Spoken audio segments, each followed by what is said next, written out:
Sahabat kreatif, masih bersama dengan Bapak Lukas Awi dan kita masih berbicara tentang panggilan melestarikan alam ciptaan. Apa kabar Pak Lukas? Sangat baik. Terima kasih sudah hadir. Terima kasih. Semakin seru sebetulnya kalau kita ternyata bicara tentang lingkungan yang sangat dekat dengan kita gitu ya, alam sekitar termasuk kita yang menjadi bagian di dalamnya, dan sebetulnya apa yang bisa kita sumbangkan untuk membuat alam ini harmoni gitu ya. Bukan kita sebagai perusak, tapi kita sebagai penjaga, seharusnya seperti itu. Nah, ini ada yang menarik di halaman 23 dari bukunya Pak Lukas Awi ini, menuliskan tentang Trihita Karana. Itu apa sih dan bagaimana relevansinya dengan era globalisasi sekarang ini? Sebenarnya konsep ini kan sebenarnya konsep yang sudah lama ya dihidupi oleh nenek moyang, terutama di Bali dengan sistem subak begitu.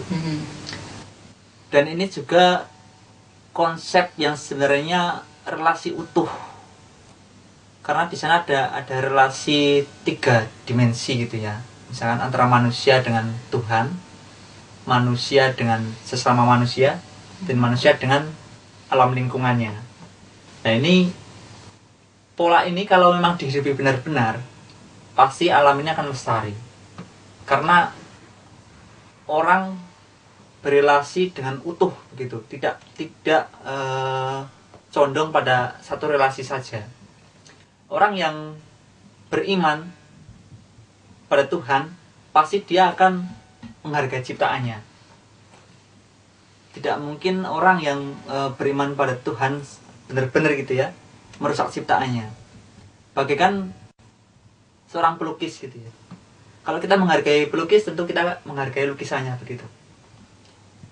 Demikian juga ketika kita berrelasi dengan sama manusia, berrelasi juga dengan alam lingkungannya. Karena itu semuanya menjadi sebuah keutamaan relasi yang semestinya kita bangun kembali. Sudah terlalu larut dengan kemajuan zaman yang memang semuanya serba materialisme, pencitraan begitu. Nah, ini sebenarnya kesejatian konsep Trihita Karana. Trihita Karana itu sebenarnya konsep lawas yang sebenarnya kalau kita mau bumi ini lestari, kehidupan ini baik, ini harus dihidupkan kembali. Jangan sampai kita mengaku beragama gitu kan, kita banyak orang beragama, tetapi nyatanya tidak mampu melestarikan alam ciptaan. Jadi bagi saya konsep melestarikan alam ciptaan itu bukan karena saya merasa hijau ya, kaum hijau yang lestari, yang suka melestarikan alam, tidak, tetapi karena saya menghayati iman saya yang demikian. Kalau saya menghayati bahwa sebagai orang Katolik misalnya, yang percaya pada Tuhan, otomatis di sana kita juga menjadi mitra Tuhan itu sendiri, menjadi mitra dalam menjaga alam ini, karena ada tanggung jawab di situ. Tidak bisa kita memisah-misahkan diri. Misalnya kita rajin novena, rajin ke gereja, tetapi kita sama sekali tidak memelihara alam begitu. Yang terjadi kan saat ini entah lembaga agama gitu ya, itu saya melihat cukup gagap gitu, membuat kegiatan-kegiatan keagamaan tetapi kontraproduktif dengan bumi misalkan. Pesta seolah-olah tidak ada kaitannya gitu ya. Misalkan pesta Natal atau pesta Paskah atau pesta hari ulang tahun gereja, kebanyakan yang kita lihat mereka bersukacita beribadah, tetapi nanti pada waktu pestanya mereka makan makanan yang tidak pro bumi begitu, padat sampah, misalnya memakai air minum yang menyisakan sampah begitu, styrofoam yang sebenarnya menurut ahli lingkungan itu tidak pernah bisa diuraikan. Plastik tuh paling tidak ya puluhan sampai ratusan tahun bisa terurai. Nah, ini kalau kita tidak berpikir ulang, tidak menganggap ini sebagai hal yang serius, entah gereja, entah agama-agama lain, ya kita akan mengalami suatu abad yang mengerikan begitu. Maka tidak heran kalau dalam waktu dekat ini menurut berita Paus Fransiskus akan mengeluarkan ensiklik tentang ekologi begitu. Ini kan menunjukkan bahwa sudah semakin sudah, ini ya, sudah sangat penting betul, sekarang. sangat penting sekali, dan gereja sendiri sudah sangat aware dengan itu sebenarnya. Ini positif ya? Positif. Di konteks Indonesia, KWI juga sudah mengeluarkan nota pastoral mengenai lingkungan. Nah, tinggal bagaimana kita mendaratkan itu semuanya di level-level yang lebih membasis gitu ya, di umat basis, entah di paroki, di lingkungan. Jadi cara kita beragama, cara kita membuat pertemuan tuh ya yang ekologis begitu. Memang ada beberapa gereja atau lembaga-lembaga gereja, lembaga-lembaga agama yang lain juga sudah sadar dengan itu semua dan mencoba melakukan upaya-upaya yang pro bumi begitu. Dan ini memang harus dimulai, segagap apapun harus dimulai begitu. Kalau tidak ya tidak akan pernah sampai gitu. Jadi ini tantangan sebenarnya. Berani apa tidak untuk memulai yang pertama di antara yang lain-lain itu.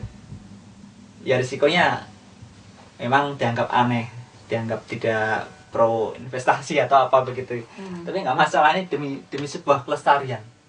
Karena keadilan ya. Gerakan ekologi itu sebenarnya sangat dekat dengan keadilan.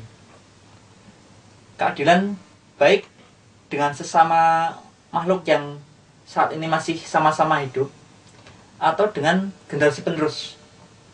Kalau kita berbuat baik pada alam ini, tentu anak cucu kita juga akan mendapatkan yang baik itu. Kita sudah mendapatkan yang baik dari alam. Maka kalau kita mau bertindak adil, kita harus menjaga supaya anak cucu kita juga bisa mendapat yang baik juga dari alam. Jangan sampai yang sekarang alam yang sudah sangat indah ini kita habiskan sedemikian rupa sehingga anak cucu kita sudah tidak mendapatkan apa-apa. Mereka hanya mendapatkan sampahnya, itu kan kasihan gitu. Kita harus melakukan ini, bahwa gerakan ekologi sebenarnya sangat terkait dengan keadilan, dan keadilan yang juga lintas generasi. Kalau ada investasi misalnya katakanlah pembukaan pabrik semen atau tambang atau apa, harus melihat juga aspek keadilannya. Apakah akibat dari pendirian tambang atau pabrik itu merugikan pada masyarakat setempat apa tidak? Kalau tidak, berarti kan ada yang dirugikan, tidak adil itu. Ada yang diuntungkan, ada yang dirugikan. Nah ini yang harusnya selalu menjadi arus pembicaraan dalam hal apapun, investasi, ekonomi, produksi, konsumsi begitu. Harus dimulai cara pandang ini, karena kita bukan satu-satunya penguasa terhadap alam ini. Kita menjadi bagian dari sebuah kosmos gitu ya, bagian dari sebuah sistem kehidupan. Nah, kita hanya salah satu makhluk di situ begitu, dan kita tergantung pada yang lain. Nah ini yang harus disadari benar. Tentu konsep itu harus diajarkan pada anak cucu.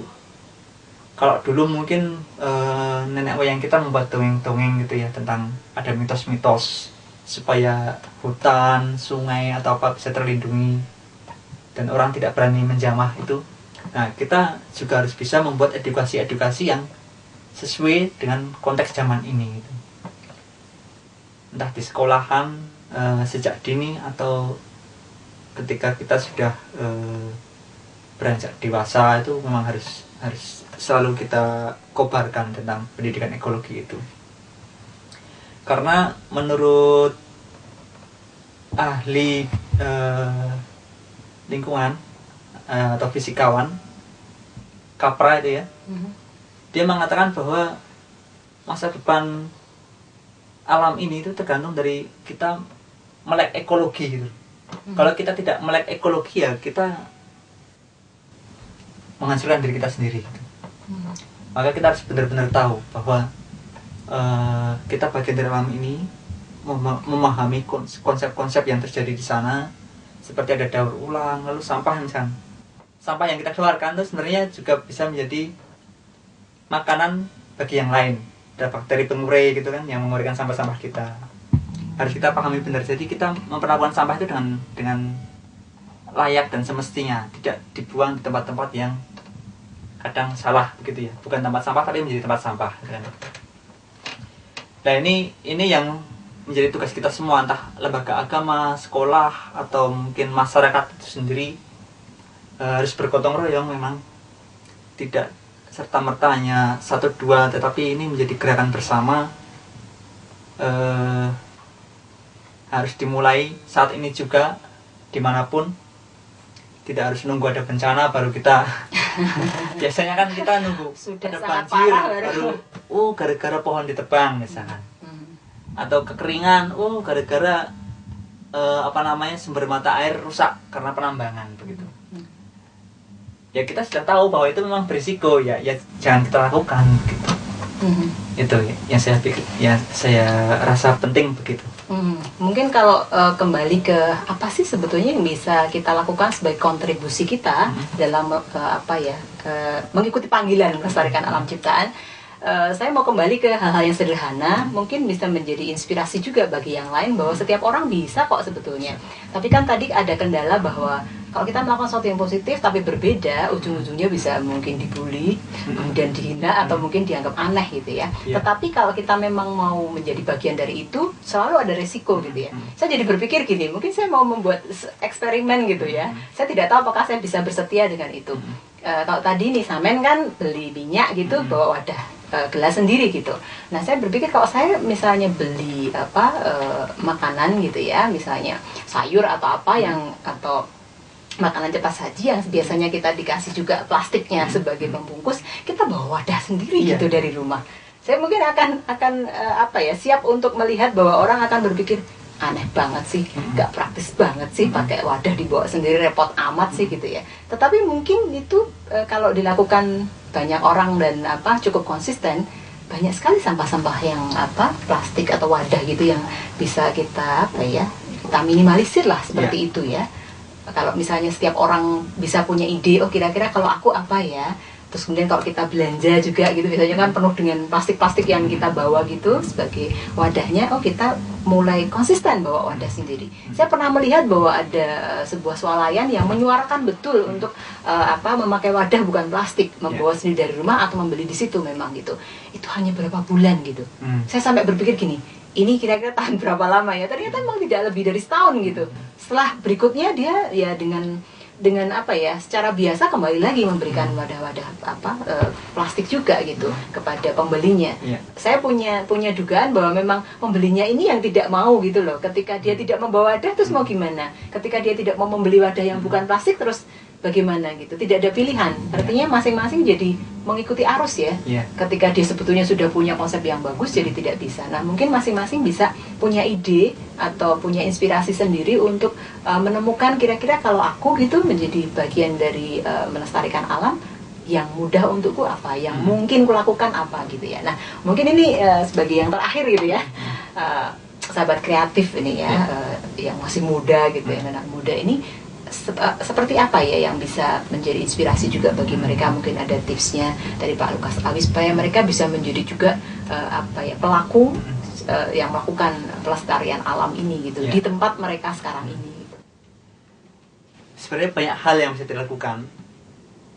Misalkan dalam hal transportasi gitu ya. Sekarang sih siapa yang nggak punya sepeda motor begitu. Tapi kalau kita lihat kan BBM juga makin mahal gitu. Apa salahnya sih kita pakai sepeda gitu. Sudah ngirit, sehat, nah, juga tidak berpolusi. Nah ini langkah yang saya pikir sangat konkret ya. Toh kalau ke sekolah kan paling hanya berapa kilo kan, kalau sepeda apalagi kaum muda itu kan kalau naik sepeda dalam durasi 20 menit seberapa jam kan kuat lah, dan itu menyehatkan. Itu dalam hal transportasi. Lalu dalam hal misalkan makan gitu ya. Ya kita harus bisa memilah makanan yang sehat dan yang tidak. Pelajaran di sekolah kan sudah mengajarkan banyak hal sebenarnya tentang biologi, tentang kimia, kandungan-kandungan makanan. Itu silakan dipraktikkan secara nyata gitu. Dan sebenarnya sangat bisa memilih makanan yang sehat. Lalu yang berikutnya misalkan mengenai cara menghemat listrik mungkin ya. Listrik. Nah, selama ini kita tidak menyadari bahwa di rumah itu kita misalkan teman-teman muda itu suka main game ya, game online atau game komputer begitu. Itu kan sebenarnya waktu, di samping kita membuang waktu, juga menghambar-hamburkan energi listrik. Kenapa tidak dipakai untuk yang lain, yang jauh lebih bermanfaat daripada itu? Bukannya saya anti game ya, tidak. Tetapi jangan dihabiskan waktunya untuk bermain game. Itu. Jadi ada waktu-waktu yang sebenarnya lebih berguna untuk misalkan bersosialisasi dengan teman-teman atau ya melakukan aksi-aksi yang nyata tentang pelestarian alam. Lalu yang lebih mungkin lagi itu anak muda itu bisa menjadi pionir di keluarganya masing-masing sebenarnya. Seperti kalau pantang kan sepakat sekeluarga mau pantang apa begitu kan, lalu menghindari makanan tertentu begitu atau tindakan tertentu gitu ya. Nah ini bisa dilakukan untuk sebuah keluarga. Misalkan dimulai dari anak muda mengajak orang tuanya untuk pada hari-hari tertentu, misalkan satu keluarga yang punya mobil atau apa, pantang naik mobil misalnya pada hari Jumat begitu. Iya. Atau pantangnya berkaitan dengan alam gitu ya. Atau kalau ke gereja bersama-sama keluarga naik angkot bareng dan di samping parkiran gereja nggak penuh juga kita bisa bertamasya sebenarnya melihat situasi masyarakat yang ada. Ini kan masalah pembiasaan gitu ya. Kalau tidak dicoba ya tidak akan sampai gitu. Dan hal yang cukup mudah sebenarnya. Tapi karena kita sudah berpikir bahwa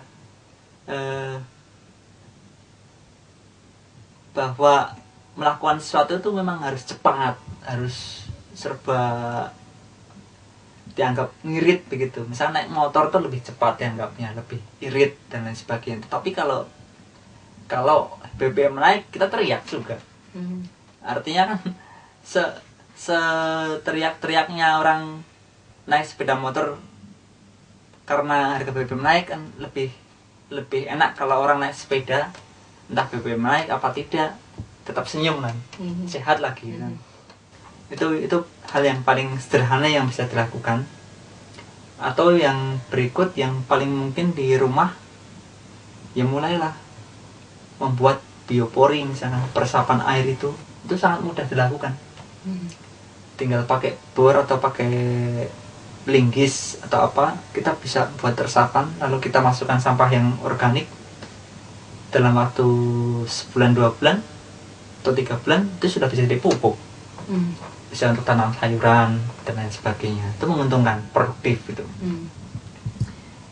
Ya ini harus dimulai. Kalau tidak ya memang siapa lagi sebetulnya yang akan memulai itu kalau bukan kita sendiri juga ikut mengambil bagian gitu lah.